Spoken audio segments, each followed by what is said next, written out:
Assalamualaikum warahmatullahi wabarakatuh. Alhamdulillahirabbil alamin. Nahmaduhu wa nasta'inuhu wa nastaghfiruh wa na'udzu billahi min syururi anfusina wa min sayyiati a'malina. May yahdihillahu fala mudilla lahu wa may yudlil fala hadiya lahu. Asyhadu an la ilaha illallah wahdahu la syarika lahu wa asyhadu anna Muhammadan abduhu wa rasuluhu la nabiyya ba'dahu. Allahumma shalli ala Muhammad wa ala ali Muhammad kama shallaita ala Ibrahim wa ali Ibrahim wa barik ala Muhammad wa ala ali Muhammad kama barakta ala Ibrahim wa ali Ibrahim innaka Hamidum Majid. Wa qala Allah ta'ala billahi minasyaitonir rajim. Ya ayyuhan nasu taqu rabbakum alladzi khalaqakum min nafsin wahidah wa khalaqa minha zawjaha wa batha minhuma rijalan katsiran wa nisaa'a wa taqullaha alladzi tasaaluna bihi wal arham innallaha kana 'alaikum raqiba. Ma ba'du. Bapak-bapak, ibu-ibu, hadirin wal hadirat jamaah salat maghrib Masjid Al-Muslimun rahimani wa rahimakumullah.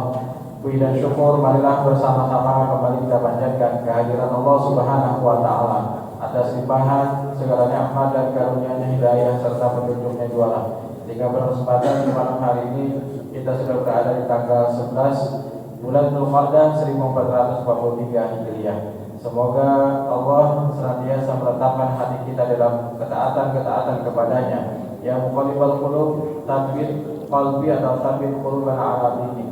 Wahai Zat yang membolak-balikkan hati, tetapkanlah hatiku untuk senantiasa menjalankan perintah agamamu. Salawat dan salam semoga senantiasa tercurah kepada Nabi kita Muhammad sallallahu alaihi wasallam beserta keluarga, para sahabat, tabi'in serta pengikut beliau yang senantiasa istiqamah menjalankan sunnah-sunnah makbulahnya hingga akhir zaman. Malam kemarin kita pembahasannya sudah sampai kepada hewan-hewan yang kriteria hewan-hewan atau binatang yang pantas untuk dikorbankan. Sekedar mengkaji ulang sedikit bahwa di dalam bulan Dzulhijjah nanti, terutama adalah di 10 pertama dari bulan Dzulhijjah, apabila seseorang melakukan satu amal-amal soleh, maka tentu amal itu adalah amal yang lebih dicintai oleh Allah Subhanahu wa taala. Oleh karena itulah mari sama-sama kita manfaatkan betul nanti ketika masuknya tanggal 1 Dzulhijjah. Ketika masuk tanggal 1 Dzulhijjah, sekalipun ada kemungkinan Dzulhijjah, mengawali Dzulhijjah di tahun ini ada kemungkinan berbeda. Ada kemungkinan berbeda. Karena berdasarkan metode hisab hakiki wujudul hilal dengan perhitungan yang akurat, kemudian ditambah dengan 3 kriteria yang harus terlampaui, 3 syarat yang harus ada untuk bisa menentukan bulan baru. Yang pertama adalah terjadinya ijtima, yang kedua adalah ijtima itu terjadi di siang hari bukan malam hari. Kemudian yang ketiga adalah pada saat matahari itu tenggelam di tanggal 29 Dzulqa'dah.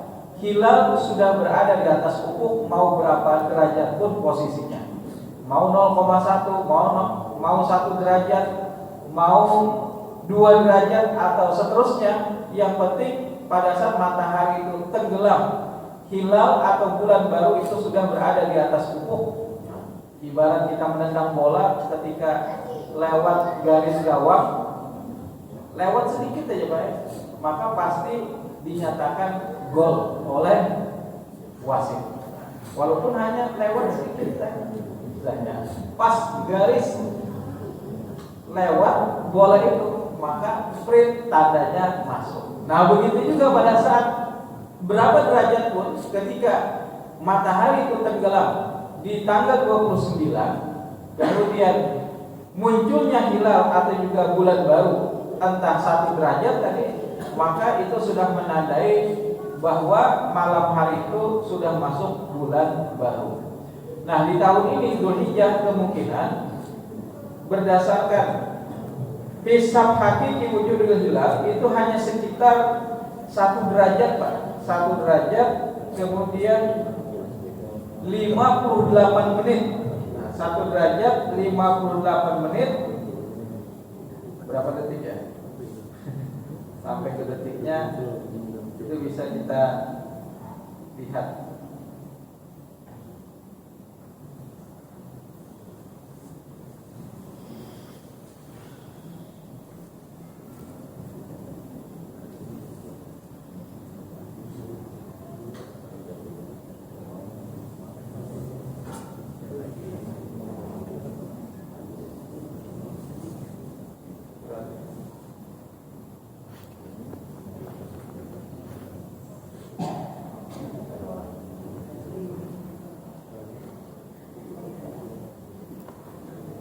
Maklumat Ramadan, Syawal dan Dzulqa'dah, yaitu sekitar 1 derajat 58 menit 28 detik. Hilal berada di atas ufuk. Hilal berada di atas ufuk. Maka 1 Dzulhijjah jatuh pada tanggal bertepatan tanggal 30 Juni 2022. Berarti hari Arafah atau tanggal 9 Dzulhijjah itu jatuh pada hari Jumat 8 Juli 2022. Kemudian Idul Adha jatuh pada tanggal 10 Dzulhijjah atau bertepatan hari Sabtu tanggal 9 Juli 2022. Itu ada kemungkinan berbeda karena 1 derajat. Tapi kita tentu tidak saling gontok-gontokan. Yang penting dalam hal ini kita tasamuh, saling menghargai. Silakan bagi kita yang berkeyakinan memilih metode hisab, pedomani metode hisab. Bagi mereka yang mungkin mempedomani ru'yah, silahkan.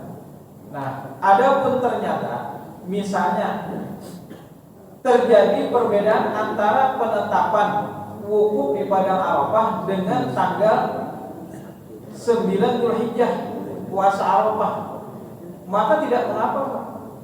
Tidak mengapa.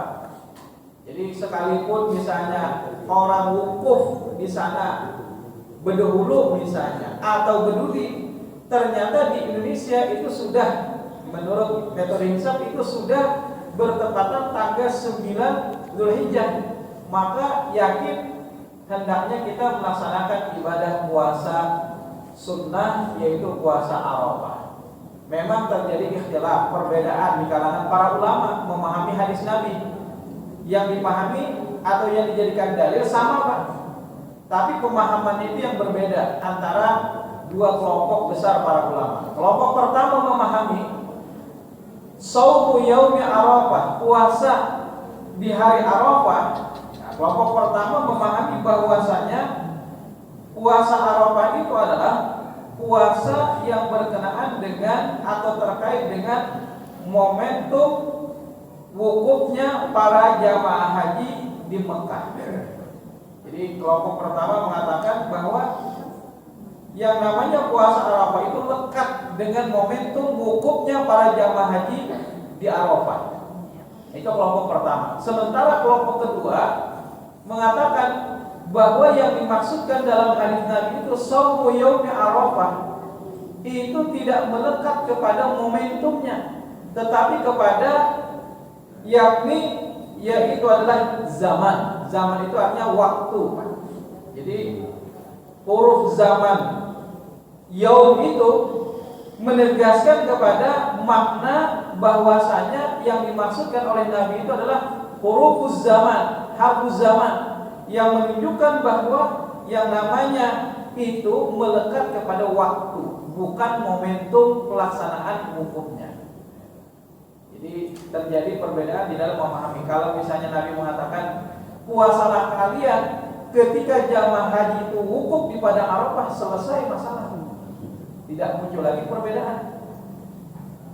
Jadi puasa kalian ketika jamaah haji itu wukuf di Padang Arafah. Tetapi dalam hadis ini Nabi hanya menegaskan shaumu yaumi Arafah, puasa pada hari Arafah. Sehingga muncul perbedaan, ada yang memahami dengan momentum terjadinya wukuf, ada juga yang memahami yang penting hal itu sudah ditandai dengan masuknya tanggal 9 Dzulhijjah. Itu kata kelompok kedua, bahwa yaum di sini menunjukkan kepada huruf zaman. Kemudian yang kedua, terjadinya perbedaan antara wilayah-wilayah yang ada di dunia. Itu mungkin terjadi, Pak. Kita aja dengan Arab Saudi itu 5 jam.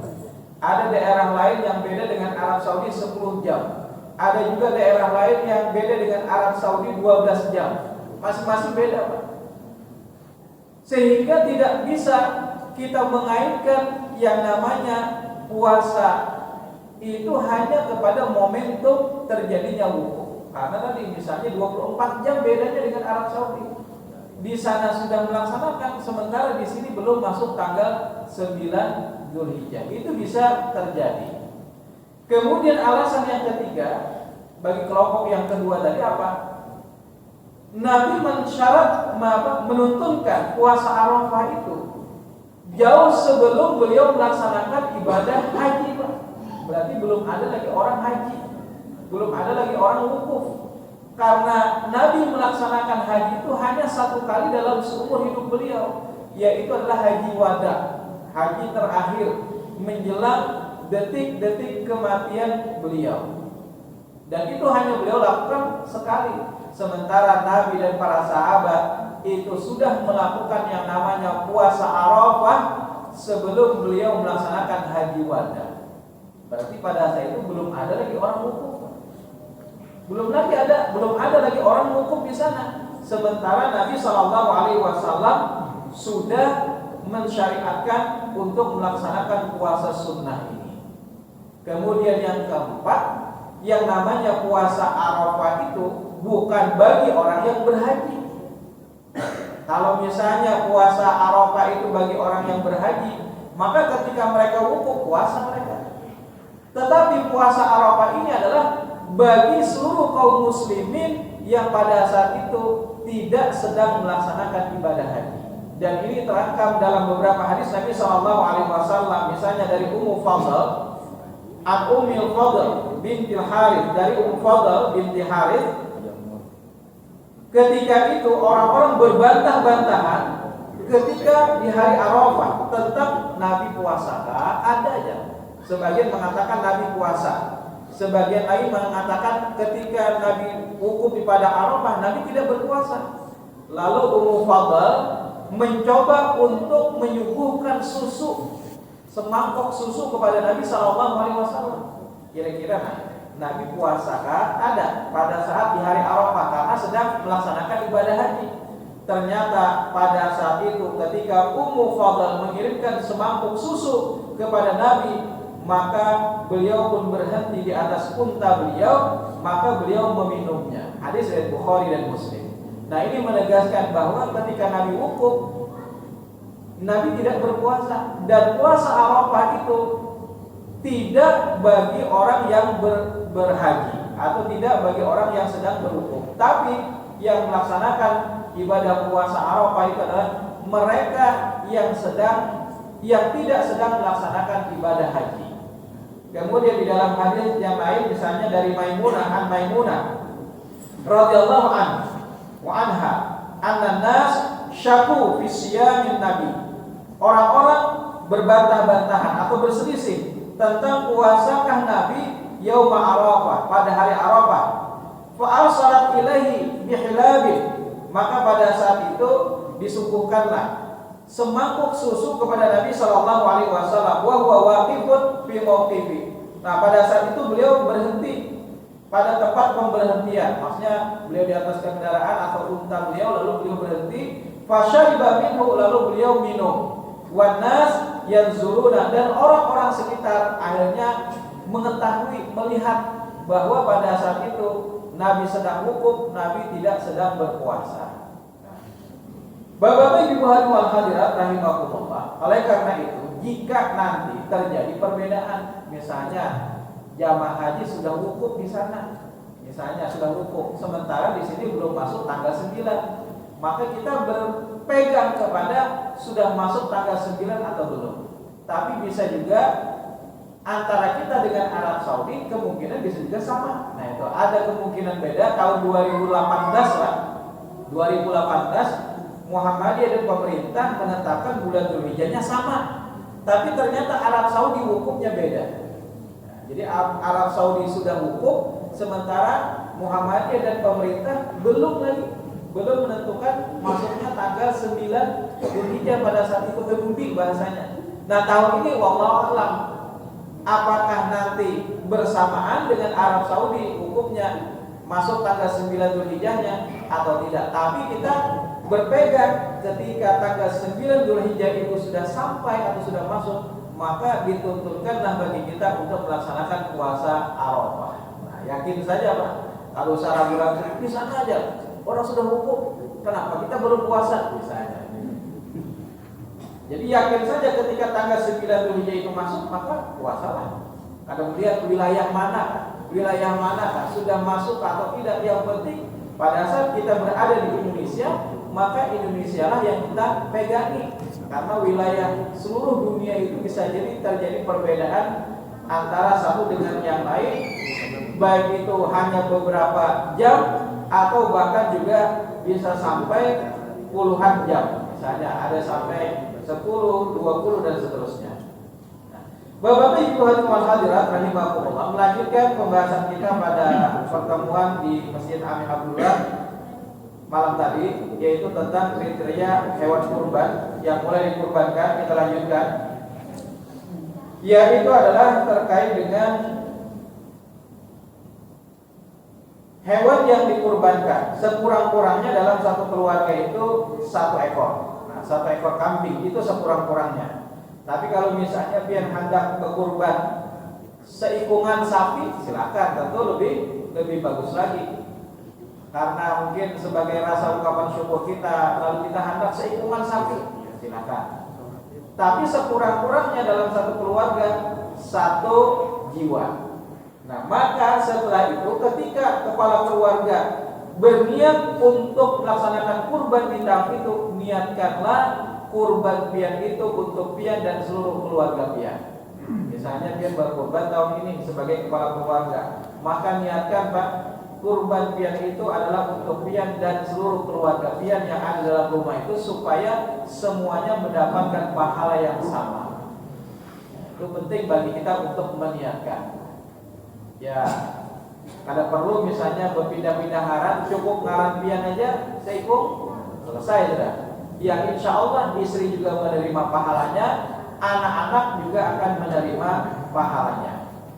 Nah, bagi kita yang berniat untuk melaksanakan ibadah kurban di tahun ini, maka ketika masuk tanggal 1 Dzulhijjah nanti, hendaknya dituntunkan tidak memotong kuku dan juga tidak memotong rambut atau bulu-bulu. Nabi bersabda, "Idza dakhalatil asyar", apabila telah masuk 10 hari, maksudnya dari tanggal 1 sampai dengan tanggal 10 atau setelah penyembelihan. Wa arada ahadukum ayyudhhiya, dan salah seorang di antara kalian ingin melakukan penyembelihan, berniat sudah melakukan yang namanya ibadah kurban di tahun ini. Fala yamassa min sya'rihi wa basyarihi syai'an, maka janganlah dia memotong, yaitu adalah rambutnya dan juga basyar. Basyar itu sebenarnya secara bahasa kulit Pak, tapi kalau mungkin kita memotong kulit, maksudnya itu jangan memotong kuku semenjak tanggal 1 Dzulhijjah. Jadi janganlah dia memotong rambut atau bulu-bulu dan juga kulit, maksudnya kuku sedikit pun. Tapi ini hanya sunnah saja Pak. Kalaupun misalnya pian terpotong dari ikat misalnya, ya sudah tidak apa-apa, sah saja ibadah kurban yang pian niatkan. Itu hanya bagian daripada sunnah saja. Nah, kemudian selanjutnya adalah terkait dengan Nabi juga pada saat itu beliau menyembelih 2 ekor kibas. Yang 1 kibas untuk beliau dan seluruh keluarga beliau, an Muhammadin wa an ali Muhammad. Kata beliau, ini adalah untukku dan juga untuk keluargaku. Sementara yang 1 lagi untuk siapa? Yaitu adalah untuk umatnya yang telah bersaksi bitauhid, dengan tauhid. Jadi bagi mereka yang selama hidupnya tidak pernah berkorban karena ketidakmampuannya, maka itu sudah tercukupi dengan apa yang dikurbankan oleh Rasul Shallallahu Alaihi Wasallam. Itu sudah cukup, Pak. Jadi Nabi sudah melakukan kurban untuk umatnya. Tapi bagi mereka yang mampu, tetap bukan hanya seumur hidup sekali, tiap tahun, Pak. Ini kadang-kadang di masyarakat kita adalah pemahamannya seolah-olah yang namanya kurban itu cuma satu kali dalam seumur hidup. Padahal yang namanya kurban itu kalau bisa setiap tahunnya, jikalau kita memiliki kelapangan harta. Kemudian tidak ada kaitannya antara kurban dengan akikah. Kalau misalnya pian baru berakikah bahari, maka kada boleh berkurban, itu tidak ada dalilnya, Pak. Silahkan dulu pian belum diakikahi oleh orang tua. Saat ini kita punya kelapangan harta, maka berkurbanlah. Tidak perlu pian mengulangi akikah, karena riwayat bahwasanya Nabi mengakikahi diri beliau ketika berumur 40 tahun itu riwayatnya adalah riwayat yang dhaif, lemah. Kalau sekiranya Nabi pernah mengakikahi diri beliau, maka pasti dicontoh oleh para sahabat. Umar, Abu Bakar, Utsman, Ali, apalagi Utsman, sahabat yang kaya. Tidak ditemukan riwayat satu pun yang menjelaskan bahwasanya Utsman berakikah untuk diri sendiri. Ada. Nah, jadi kalau sudah lewat masa 7 hari, 14 hari, kemudian 21 hari paling tidak, jikalau memang ketidakmampuan orang tua di masa lalu, maka sunnah itu sudah gugur, Pak. Jadi tidak dianggap yang selamanya tergadai. Kalau ini kada berakikah bahari itu berarti tergadai lah, seperti barang gadai tidak ada. Sebenarnya tidak ada yang namanya anggapan tergadai seperti barang gadaya. Itu hanya sunnah. Apabila lewat dari masa itu, maka gugur sudah sunnah itu. Gugur sunnah itu. Nah, tidak ada kaitannya dengan yang namanya kurban. Saat ini kita alhamdulillah diberikan kelapangan harta, mungkin orang tua kita bahari kada mampu sini mengakikahi kita. Maka saat ini silahkan pian melaksanakan ibadah kurban, karena tidak ada kaitannya, tidak ada hubungannya. Hukum kurban itu tersendiri, hukum akikah juga tersendiri. Jadi tidak ada kaitannya. Kalau misalnya amun kada akikah lalu kada boleh. Nah, yang mengulah daun itu, Pak, mengulah daun itu 7 orang satu sapi, sakanya ada yang buat akikah. Nah, ini mengulah daun. Ulah campur akhirnya. Yang siogianya berkurban dengan sapi, amun sidin hadap akikah, misalnya sidin pemahamannya, walaupun ya sidin umurku sudah tua, aku tetap akikah, silahkan pemahaman pian seperti itu. Tapi pian berakikahnya jangan sapi, kambing. Nah itu misalnya sidin misalnya besi keras, aku hadap akikah dulu dia sudah pian tukar kambing aja, nah kami sembelihakan sini. Dan bawa ke sini nyaman kami sembelihakan gitu kan. Nah, karena apa? Karena yang namanya akikah itu hanya kambing, Pak. Tidak ada yang namanya sapi. Kalau kurban itu boleh unta sejenisnya, boleh sapi dan sejenisnya, hadangan termasuk, Pak, itu boleh. Orang-orang kampung bahari hadangan. Kemudian apalagi? Kambing atau domba dan sejenisnya. Jadi kalau misalnya memang berkorban 7 orang dalam satu sapi, maka ya sudah, jangan dibuat-buat tambah akikah, ini mulai campur hanya. Jadi tolong sama-sama kita perhatikan hal-hal yang demikian. Memang ini menjadi perkara yang sepele, tetapi tentu kita ingin ibadah kita adalah ibadah yang tentunya sesuai dengan apa yang dituntunkan oleh Rasulullah SAW. Bahkan boleh juga, Pak, yang namanya saat ini ada beberapa di antara lembaga-lembaga amil zakat yang mereka memberikan kesempatan kepada para jamaah atau kaum muslimin untuk berkurban, kemudian nanti dipaket atau juga dagingnya itu sudah jadi. Jadi diterima. Nah, ini juga dalam rangka untuk menjadikan yang namanya daging kurban itu semakin awet. Lalu ada yang membantah, bukankah yang namanya daging kurban itu kada boleh lebih daripada 3 hari? Betul, Pak, ada hadis itu. Memang Nabi pernah bersabda, bahwasanya kata Nabi apa? Man da'a minkum fala yulhanna ba'da salisatin wa fi baiti minhu syai'. Barang siapa di antara kalian yang berkorban, maka janganlah dia menyisakan atau menyimpan lebih daripada 3 hari di rumahnya sedikit pun. Tetapi ternyata riwayat ini sudah dinasah, dihapus. Kenapa Nabi bersabda demikian? Karena ketika itu kondisi kaum muslimin sedang dalam keadaan jahdun. Jahdun itu artinya mereka dalam keadaan paceklik atau kekurangan.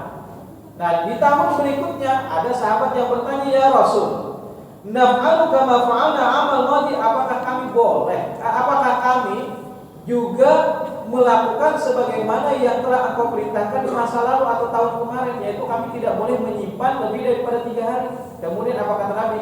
Qala kulu, makanlah, wa'atimu, berikanlah, wadakhiru, simpanlah. Maksudnya disimpan, boleh disimpan. Fa inna dzalikal 'am kana bin nas jadul. Kenapa tahun kemarin itu aku melarang kalian menyimpan lebih daripada 3 hari? Karena pada saat itu kondisi orang kaum muslimin, kondisi masyarakat sedang dalam keadaan paceklik atau juga kekurangan. Fa'aradtu an tu'inu fiha, dan aku ingin kalian itu sering aku ingin, kata Nabi, kalian itu cepat berbagi. Jadi jangan sampai disimpan daging kurban itu lebih daripada 3 hari tahun kemarin. Tapi karena paceklik itu sudah berlalu, Pak, masa kekurangan itu sudah selesai di masa lalu, di tahun berikutnya Nabi membolehkan menyimpan lebih daripada 3 hari. Apalagi wah ini misalnya di kulkas bisa sampai sebulanan, di ulah rabuk itu bisa sampai setahunan. Nah, itu tentu boleh hukumnya. Apalagi diulah rendang misalnya. Diulah rendang kan ada beberapa lembaga amil zakat yang mengakomodir supaya pengiriman daripada daging kurban itu bisa menjangkau wilayah-wilayah yang terjauh, terdalam, terpinggir. Nah, maka kalau hanya diberikan berupa daging biasa, ini pasti akan busuk. Lalu dikaleng, dibuat rendang dan segala macamnya supaya bisa didistribusikan ke daerah-daerah yang terluar, daerah-daerah pulau dan segala macamnya. Nah, ini tentu inisiatif atau juga kreasi daripada lembaga-lembaga amil zakat di dalam mendistribusikan daging-daging daripada kurban supaya bisa menjangkau seluruh masyarakat. Nah, hadis riwayat Bukhari dan Muslim. Jadi boleh sebenarnya Pak menyimpan daging itu lebih daripada 3 hari. Kemudian selanjutnya adalah terkait dengan orang yang berhak menyembelih. Nah, orang yang berhak menyembelih diutamakan memang yang menyembelih hewan kurban itu adalah sahibul kurban atau orang yang berkurban. Tetapi panitia juga kadang-kadang memaksakan. Jangan dipaksakan sahibul kurban sidin kada suah menyembelih, jadi aku kada bisa menyembelih. Jangankan menyembelih sapi, menyembelih ayam yang takutan jadi. Maka kada usah dipaksakan. Silakan serahkan saja kepada panitia untuk mengurus hewan kurban dia. Beres Pak, pokoknya harusnya sah kurban dia. Dan itu juga pernah dilakukan Nabi. Nabi pernah meminta kepada Ali untuk mengurus hewan kurban beliau. Aku ma'ala budni. Jadi memang pernah Nabi menyembelih sendiri hewan kurban beliau. Tetapi di lain kesempatan Nabi juga pernah minta wakilkan kepada Ali aku ma'ala budni, agar Ali mengurus hewan kurban beliau. Jadi boleh saja diwakilkan kepada panitia. Pak, akadlah. Kalau usah beristilah akadlah, dia menyerahkan duit kepada panitia, itu sudah akad. Akad itu bisa bilisan dengan ucapan, bisa bilfi'li dengan perbuatan. Jadi dengan menyerahkan itu sebenarnya perbuatan dia sudah minta kepada panitia untuk mengurus hewan kurban dia, termasuk untuk menyembelihnya. Selesai kan? Tidak usah aku serahkan penyembelihan hewan kurban ini lillahi ta'ala misalnya kan, itu kalau sampai biar serahkan uangnya, selesai. Kemudian selanjutnya adalah pada saat kami menyembelih, beliau mengucapkan sama wa kabbara, bismillah Allahu akbar. Jadi yang penting pada saat menyembelih itu si penyembelih jangan lupa mengucapkan bismillah Allahu akbar. Adapun mengucapkan si fulan binti fulan, si fulan bin fulan, si fulan bin fulan, si fulanah binti fulan, itu silakan untuk diucapkan. Kada diucapkan pun sebenarnya sah kurbannya. Yang penting pada saat menyembelih bismillah Allahu akbar. Karena sudah ada juga nama-namanya jadi papan tulis. Hendak disebutkan ya kada apa-apa juga, silakan. Nah, bismillah Allahu akbar. Kemudian selanjutnya adalah hendaknya pada saat menyembelih itu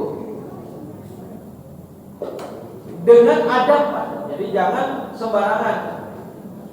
Inna Allah kataba ihsan, kata Nabi, sesungguhnya Allah telah menetapkan berbuat baik ala kulli syai, dalam segala sesuatu.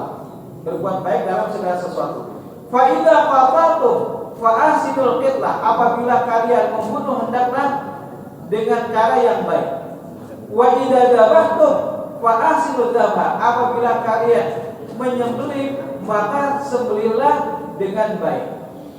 Wa yuhidda ahadukum syafaratahu fal yurih dzabihatahu, maka hendaknya kalian itu dalam menyembelih itu hendaknya kalian menajamkan terlebih dahulu pisaunya. Jadi jangan menggantung kayak menggergaji itu lagi. Karena tadi ada berasah. Nah, itu jangan. Kalau bisa malah dengan cara yang cepat selesai penyembelihan itu. Mau berapa kali yang penting tadi kita melakukan secara cepat dalam penyembelihan supaya yang namanya binatang itu tidak merasa sakit. Jadi hendaknya kata Nabi, apabila kalian menyembelih fa idza dzabhtum fa ahsinud dzabha, maka hendaknya kalian berbuat ihsan juga pada saat menyembelih. Kemudian kalau bisa binatang-binatang yang lain jangan di hadapannya. Ini di hadapan sapi-sapi yang lain, di hadapannya menyembelih lain. Itu jangan. Kalau bisa sapi-sapi yang lain kita taruh di tempat yang lain dulu, atau mungkin kita tutup matanya supaya dia tidak melihat. Ini juga mempengaruhi kan, bisa jadi setelah itu gagah yang lain. Nah, jadi kalau bisa kita berlaku ihsan pada saat melakukan penyembelihan. Jadi misalnya dengan 2 kali selesai ya. Orang yang profesional itu kalau lihat di RPH itu Pak, sapinya nangga-nangga tuh yang sapi apa tuh? Limosin. Nah, limosin. Ada yang sapi kayak kita Pak, itu menyembelihnya setempat ya Pak, sekali ya. Selesai. Luar biasa. Itu orang yang profesional. Karena pisaunya juga luar biasa tajamnya. Nah, Bapak-bapak Ibu wal hadirat rahimani wa rahimakumullah. Jadi boleh saja pada saat itu penyembelihan diwakilkan kepada yang lain. Kemudian selanjutnya adalah bagi mereka yang berkurban hendaknya menyaksikan penyembelihan hewan kurbannya, sekalipun itu hanya sunnah saja. Jadi dalam sebuah hadis Nabi Shallallahu Alaihi Wasallam yang diriwayatkan oleh Imran bin Husain, ya Fatimah, wahai Fatimah, kata Nabi, qumi ila udhiyatiki, pergilah ke tempat penyembelihan hewan kurbanmu, fashhadiha, saksikanlah, fa innahu yaghfiru laki, maka sesungguhnya ketika penyembelihan itu dilakukan, ketika darah pertama menetes, maka diampuni dosa-dosamu. Kemudian wa quli, maka ucapkan olehmu ketika itu, inna sholati wa nusuki wa mahyaya wa mamati lillahi rabbil alamin la syarika lahu wa bidzalika umirtu wa ana minal muslimin. Ini hanya sunnah saja. Ketika menyaksikan, kita hendaknya mengucapkan doa itu. Tapi kalau pian haul misalnya kadang menyaksikan, ya sah aja kurban pian, tidak ada masalah. Jadi hendaknya kita kalau ada waktu menyaksikan. Ini tuntunannya, hanya menyaksikan. Kada istilah mencapai dulu ya, karena sapinya kada pinandu lalu pian diambil. Atau misalnya tunggangi dulu supaya kena pian mudah dibawanya di Siratal Mustaqim, itu juga mitos saja Pak. Tidak ada yang demikian. Apalagi sampai ditapung tawari, kampung-kampung itu lah. Ditapung tawari, sapinya dibersihin. apalagi macam-macam pokoknya. Itu sebenarnya tidak ada Nabi mencontohkan demikian. Itu hanya kebiasaan-kebiasaan atau adat-adat budaya-budaya yang berkembang di masyarakat. Nah, kemudian selanjutnya adalah penyembelih itu hendaknya orang yang muslim, kemudian balik, kemudian boleh laki-laki atau perempuan. Jadi bolehnya perempuan juga boleh melakukan yang namanya penyembelihan. Bahkan Wahbah Az-Zuhaili mengatakan bahwasanya ahlul kitab atau orang kafir tentu tidak sah melakukan penyembelihan. Nah, yang sah itu adalah hanya orang-orang muslim saja. Kemudian selanjutnya adalah terkait dengan ketika ada hewan yang buas, misalnya ada kejadian malah sampainya sapinya buka, kadang kalau lagi kita menangkap Pak, maka bagaimana caranya melakukan penyembelihan? Kita tangkap pada kawal, dia sudah masuk ke dalam hutan, maka diperbolehkan pada saat itu menyembelihnya dengan cara hewan itu dikenai alat yang tajam yang dapat mematikan. Itu boleh aja Pak. Jadi kadang mesti harus disembelih ketika ada hewan yang lari atau juga begitu puasnya. Dan ini terekam dalam sebuah hadis Nabi SAW dari Rafi' bin Khadij. Dia berkata, kami bersama Rasul di Dzulhulaifah, perkampungan Bani Tihama. Lepaslah seekor unta milik suatu kaum, sedangkan tiada kuda untuk mengejarnya, maka dipanah akhirnya.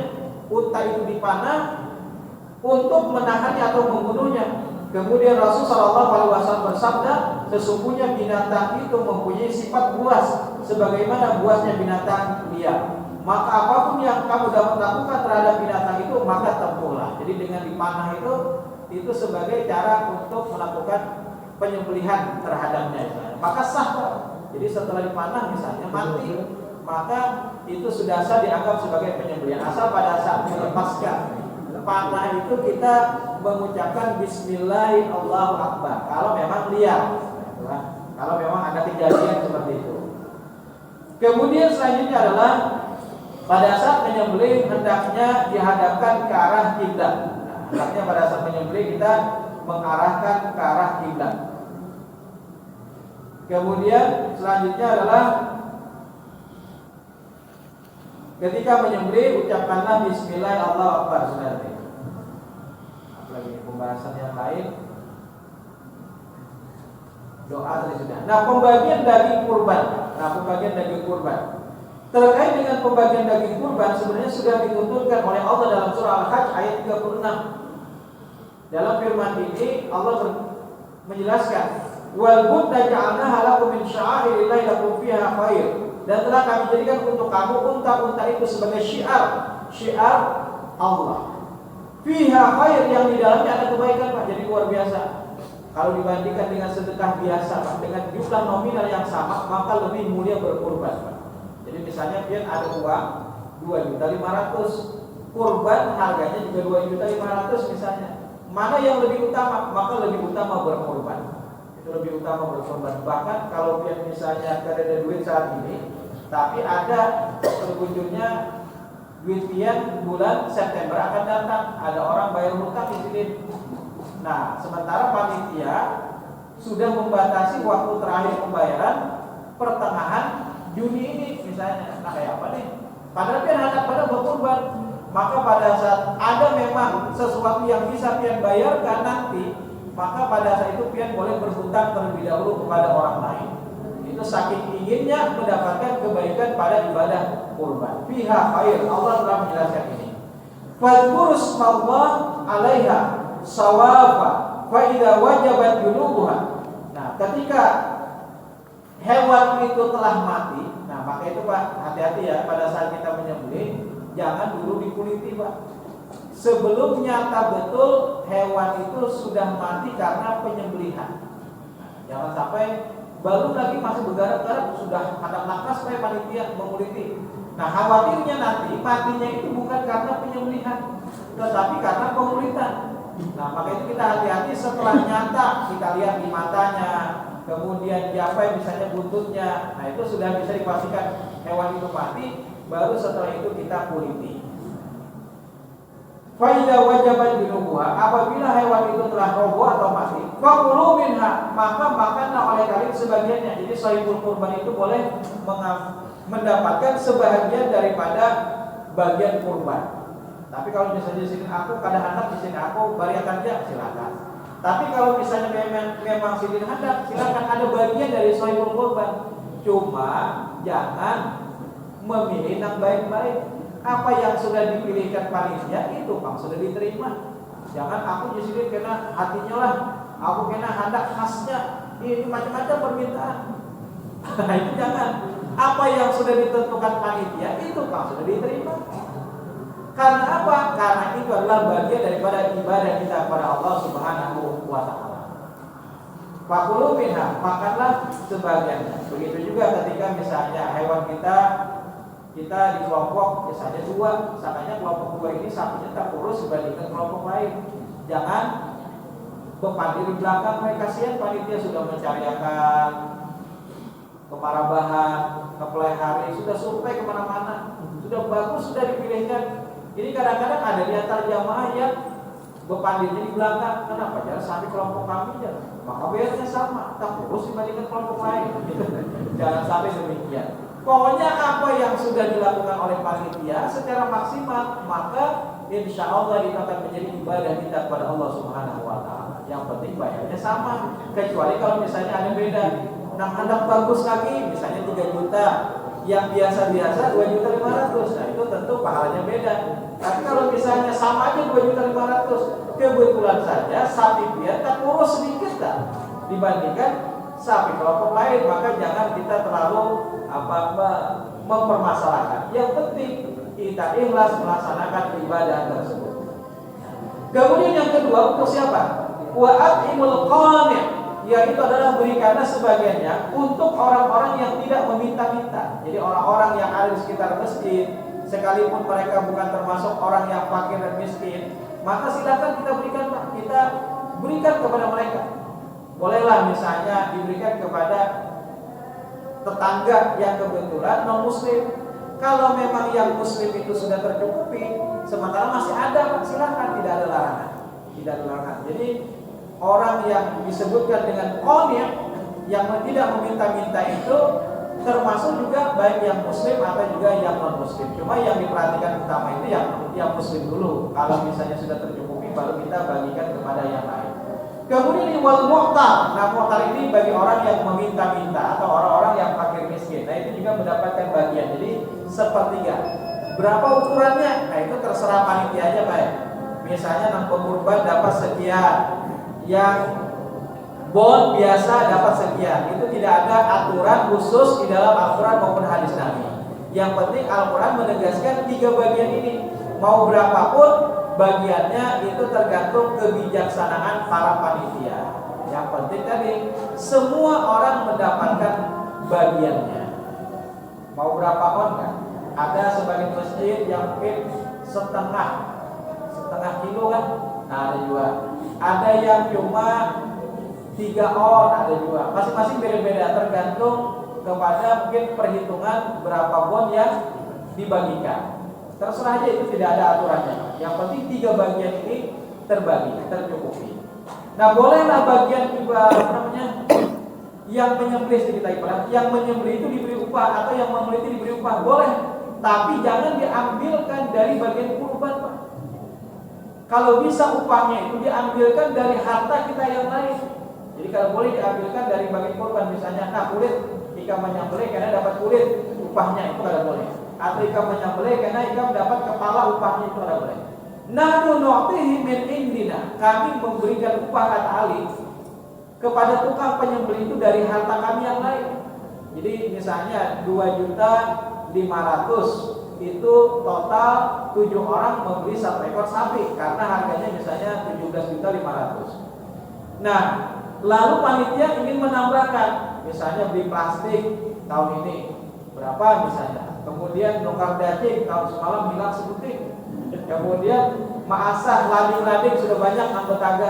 Kemudian karena kita menyewalah yang mengulit khusus, pokoknya supaya cepat kita begawi, silakan. Kemudian misalnya menyewa penyembelih yang profesional, silakan juga. Nah, upah itu diambilkan dari uang kumpulan 100.000 ini. Itu boleh, Pak. Jadi 2.500.000 itu khusus untuk membeli seekor sapi. Nah, 100.000 yang itu ditambahkan kepada masing-masing pekorban ini untuk hal-hal lainnya. Itu boleh. Termasuk tadi untuk membeli atau memberi upah dan segala macamnya. Jangan sampai diambilkan dari bagian kurban. Nah, seluruhnya total dari ibadah kurban kita itu adalah untuk ibadah kita kepada Allah Subhanahu wa taala. Adapun ibadah itu misalnya pian tadi sudah membantu menyembelih, nah kami bari, tapi ini jangan upah malah, ini bukan dianggap upah. Kami bari misalnya pian 5 plastik, itu silakan. Upahnya sudah belain tadi, diambilkan dari harta 100.000 tadi, itu boleh. Tapi kalau diambilkan dari bagian kurban, nah itu yang dilarang oleh Nabi Shallallahu Alaihi Wasallam. Demikian mungkin yang bisa saya sampaikan. Lebih dan kurangnya mohon maaf. Subhanallahumma wa bihamdika asyhadu an la ilaha illa anta astaghfiruka wa atubu ilaik. Wassalamualaikum warahmatullahi wabarakatuh.